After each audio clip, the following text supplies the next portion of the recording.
वरिष्ठ अभिनेता सुनिल थापाको पशुपति आर्यघाटमा अन्त्येष्टि गरिएको छ। अन्त्येष्टि अघि थापाको पार्थिव शरीरमा राष्ट्रिय झण्डा उडाएर सम्मान गरिएको थियो।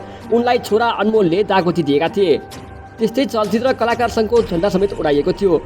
थापाको पार्थिव शरीर अन्त्येष्टिको लागि लैजानु अघि श्रद्धाञ्जलीको लागि चलचित्र विकास बोर्डमा राखिएको थियो।